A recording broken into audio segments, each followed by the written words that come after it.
Good morning, everybody. It is a beautiful day. You guys, thank you so much for joining us on this extra special Sunday. Do you guys know why it's extra special? Yell it out to me if you guys know what today is. What special day is it today? That's right, you guys know it is Mother's Day. So if you didn't wake up this morning and give your mom, your grandma, whoever is like your mom, whoever takes care of you, a great big squeeze, a great big hug around the neck, and a big kiss and a big thank you, go do it right now. Quickly, just take a second to love on your mom. You guys, this is a special day we set aside each year to give extra special attention and encouragement and love to our moms. But you guys know, that we should be giving them all of that love and that encouragement and those thank yous and those great big hugs and kisses every day. Well, today we are going to talk about Mother's Day, but what's really cool is we're able to still keep talking about our series on escapes. Escape stories from God's big storybook, the Bible. And today you're going to see how our escape story takes place long ago in the land of Egypt with a baby. And he was able to escape death because of his mother. The amazing idea that she had to help him escape. So we're going to talk about that in just a few minutes. But I thought we could open up this morning with a few Mother's Day jokes. Who's ready for a joke? You guys know that I'm not a great joke teller, but I think you might like these. Maybe your mom will enjoy them today. Okay, you guys ready? There's only 4 of them. Only 4. All right, what did the mommy tomato keep saying to the baby tomato? What do you think? What did the mom tomato have to keep saying to the baby tomato? She had to keep looking back and say, catch up, catch up, catch up. I know, it's hilarious, it's hilarious. All right, you guys will love this one. What did the mommy broom have to say to her baby broom? What do you guys think? She said, come on baby, it's time to go to sweep. All right, 2 more. I know you guys love these jokes. What color flowers do mom cats get on Mother's Day? What color flowers do mom kitty cats get on Mother's Day? They get purple flowers. All right, one more. Hold on. What kind of candy do moms like on Mother's Day? What kind of candy? Moms love she kisses. All right, you guys. Hey, tough crowd out there, tough crowd. I hope you like the lesson better than the jokes, but I think they were pretty fun. You guys, this week, I was able to have a few of you help me out with the lesson, and some of you were able to be my special guest today. So what we're going to do before we begin our Mother's Day lesson here, we are going to take a break and we're going to see what some of my special guests have to say today about Mother's Day. And the question that they were asked was, what do you like most about your mom? So you guys take a look with me and see what our special guest answers were. I like my mom because we always go to movies and we have so much fun together. You make cooking really good. That you take care of me well. Okay. I love you, Mom. I like playing. I like playing with you in pool. I like reading books with you. I love you so much. I love you, Mom, and I love you too. And I love playing games with you. And I love reading books with you. And I love playing with you. And I love my mama because she helps me when I'm stuck on my homework. She teaches me how to cook and she helps sick people when she goes to work. I like Mommy because she makes us food. Happy Mother's Day. I like Mommy because she's always caring for us, and Happy Mother's Day. How she get me headphones and toys that I want. I like how she's always there for me. I love everything about my mom, but one of my special favorites is when she snuggles with me. I like that Mommy's nice, beautiful, kind, and very creative. My mom is an amazing person. I love my mom so much. She is a hard worker and does what she needs to do for the family. There are many reasons why I love my mom. What I like best about her is that she never gives up on me. She loves me, she always is taking care of me, and she's gracious even when I don't deserve it. Okay, this is about my mom. So, I like her so much because I love her cooking, and she's so sweet and kind. So, I love her so much when she cooks, and she makes the and my dad loves me. Okay, the reason why I love my mom is because she's an amazing cook. She always helps me with my homework and is understanding, even though I'm probably a pain in the butt. But she helps me and she loves me. You guys, those were great, amazing things. I loved being able to hear all of those cool, sweet, and amazing things that you guys said about your moms. And you guys, I want you to make sure today, before today's over, that you take time to just appreciate your moms. Tell her how much she means to you. Tell her thank you for all that she does for you each day, and give her those big hugs and those big kisses. You guys, on my stand today, we have some things that remind me of moms. And you might think, how in the world could these, random things remind us of our moms? Well, what they do is they remind me of jobs that moms do. You guys, your moms work really hard.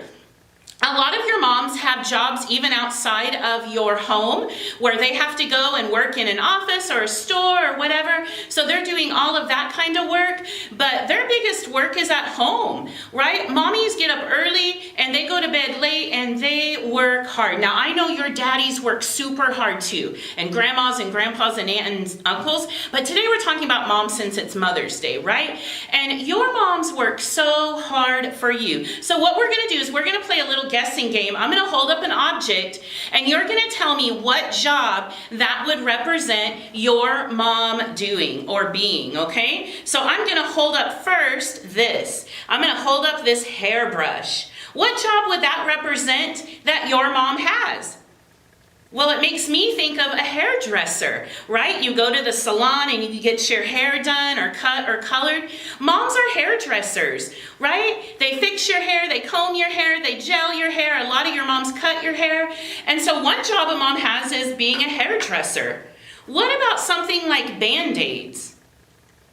If I had Band-Aids or I was holding up maybe some Tylenol or some cough medicine, that would remind me of a job your moms have of like being a nurse or being a doctor, right? Our moms take care of us. They bandage our boo-boos, they kiss our owies, they give us medicine when we need medicine. If we need to go to a doctor, they load us up in the car and drive us to the doctor, right? So moms can be doctors and moms can be nurses, right? Even if that's not their job outside their house, that's the job inside their house, inside your house for you.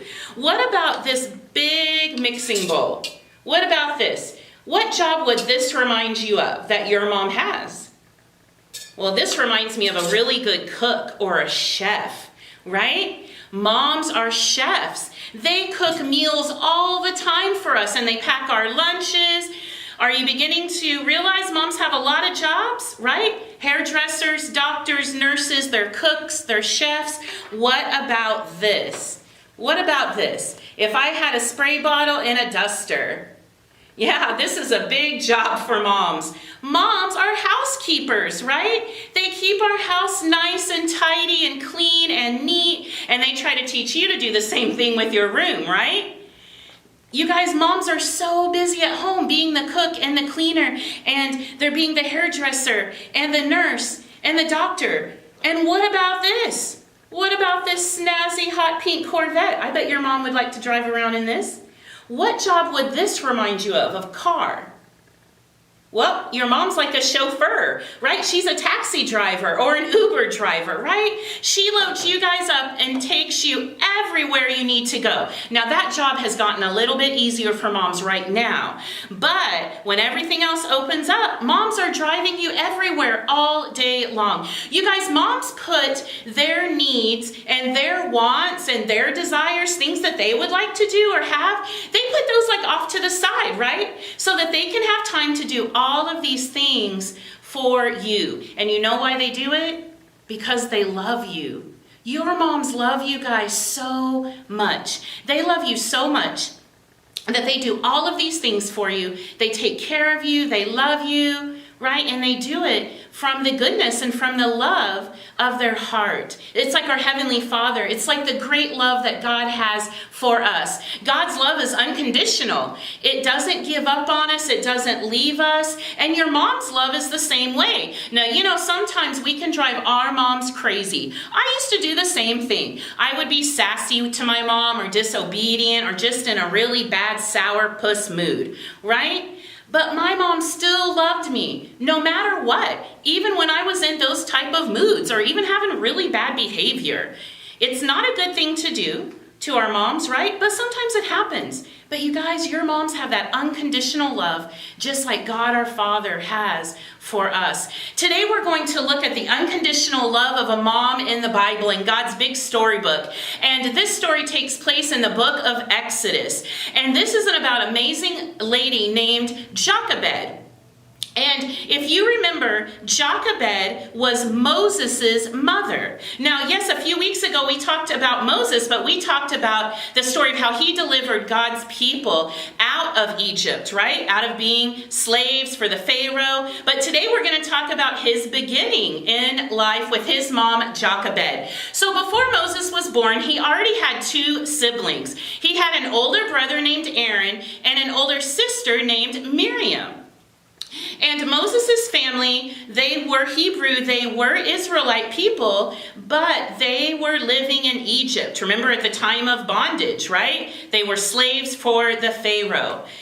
Well, Pharaoh had been watching and looking around and discovering that there were lots of Israelite men in Egypt. And in one way, he liked that because he had lots of workers, he had lots of slaves, but he was starting to think in his mind, this could be a problem. If I have too many men living in Egypt that are Israelites, they may decide to rise up against me and my government and my soldiers, my guards one day. And he was worried that they were going to become too powerful and even create their own army. And so what he decided to do was a terrible, terrible, terrible thing, right? He decided that he would make a law. And he told his guards and his soldiers, if you find any Hebrew babies that have been born boys, you are to take them and you're to throw them in the river. Throw them in the Nile River. Isn't that a terrible thing? Right? You know what would happen? That wouldn't be really good for a baby to be thrown into a river. The reason he did this again is because he did not want more men being born and growing up and becoming strong and too powerful and overtaking him and his kingdom. So he decided to make this terrible law. Well, you know what happened during this time? Guess who was born? Moses, right? Now, Moses wasn't even his original name. Jochebed called him something else because we'll find out in a few minutes how Moses actually was named Moses. But this sweet little baby boy was born, right? And Jochebed, like all moms, loved her sweet little baby boy. And his older brother and sister, Aaron and Miriam, loved him. And he was just as cute as could be. But you guys know how babies are. Babies are loud, they cry, they start screaming a lot. When they're a little older, they start giggling a lot, right? And then they start getting a little bit older and they're starting to crawl and get into everything. And Jochebed was finding it more difficult and more difficult to try to hide Moses. She did not want her baby taken away and thrown into the river. So she was trying to be very creative and think of ways to keep him hidden and to keep him safe. But the time had come when he was a few months old that she couldn't anymore. People were talking about hearing the baby. They knew that there was a baby boy that had been born, and she knew ultimately, at some point, little baby Moses was going to be captured, be taken by Pharaoh's guards, and she could not have that happen. So she prayed and she thought, what can I do? How can I help my baby to escape so that he could be safe, so that maybe he could have a chance to escape the death of the Pharaoh? Well, you guys, you know how we talk about all the time here in Kids Quest, how God knows the big plan. We don't have to be worried about the future because God's already there. Remember we talk about that, how he goes ahead of us. God knows the whole entire plan that he has for you. He knows what's going to happen in 5 minutes. He knows what's going to happen tomorrow. And he knows what's going to happen 500 years from now. And he had a great big plan for Moses. We talked about that plan a few weeks ago, how we know that God was going to use Moses when he was an adult to lead his people out of bondage, out of slavery. And so Jochebed, Moses' mom, thought about it, and she took a basket that they had, and inside the basket, she rubbed tar or pitch. And this is really thick, yucky, kind of sticky black stuff that helps keep water out of things. And so if you were to put that all around the inside of a basket, it would make it nice and tight and like a boat almost, right? Water wouldn't be coming in. And that's what she decided to do. And she wrapped Moses up in these little, cloths that they had, and she put the baby in the basket. You might think, what was she going to do with this basket? Why was she worried about water getting in? Well, she had a plan, and she was hoping and praying that her plan would work. She got her daughter Miriam, Moses' older sister, to come in, and she told Miriam the plan that she had. And she said, we are going to go down to the river. In fact, the very river that the Pharaoh had said the baby boys are going to be thrown into, right? And we're going to go to that river and we're going to drop this basket off. And I'm praying that God delivers and that he protects the baby and that this basket will float down to someone who is able to take him, right? Far from this place. Take him and protect him. And she said, Miriam, I want you to keep going down the sides of the river. Stay down low in the bushes, right? That grow along in the grasses and the reeds that grow along the river. And keep an eye on your baby brother. And tell me what happens. Now imagine that day how Miriam and her mom felt. Imagine how scared they were. They were worried. They were sad. All those emotions, all those feelings. But she was desperate. Your mom will do anything to try to keep you safe. Your mom will do anything in her power to protect you. And Jochebed was no different. She was trying anything she could to keep her little baby Moses safe. And so the Bible says that that day they went down into the river and they took the little basket that had the baby in it and they carefully set Moses down into the river. And as her mom prayed, they see the basket floating down the river. And Miriam stays, and Miriam obeys her mom, and she stays there watching as the basket is floating down the river, not knowing what would happen. And you guys, again, remember, God's always ahead of us, right? He knows exactly what's going to happen. And at that particular time of day, God had allowed for the Pharaoh's daughter. Remember Pharaoh, the king of Egypt, the very man who made this law that the baby Hebrew boys would be killed and thrown into the river. His daughter had gone out into the river with some of her maidens, right? And she sees this basket floating, and some of the maidens, some of her helpers see this basket floating. And she calls out for them to bring this basket to her to see what's inside this basket. And Miriam's hiding among the reeds and the grasses, and she's watching all of this take place. And this is where we see an amazing thing happen. Because when Pharaoh's daughter looks into that basket, She's overwhelmed. And the Bible said she had so much compassion on this little baby that she saw in this basket. And she knew he wasn't an Egyptian. She knew that he was Hebrew. And Miriam comes out from behind those grasses and those bushes, and she says to her, I know a Hebrew lady that could help you with him. I know someone that could be his nurse and that could raise him up and help you with him. Do you see how the whole plan is working out? God's plan of protection for Moses? And so Pharaoh's daughter says, yes, yes, go right away, get her and bring her here to me.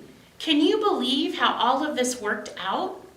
Because of the love of a mother, the creative idea of a mother, but also her desperation. She was desperate, you guys, to do anything she could do to help him. God made a way. God had a plan for Moses. God knew he was going to be used to rescue his people from the bondage of slavery in Egypt. And it's so amazing how this worked out. Moses' mom was able to help raise him.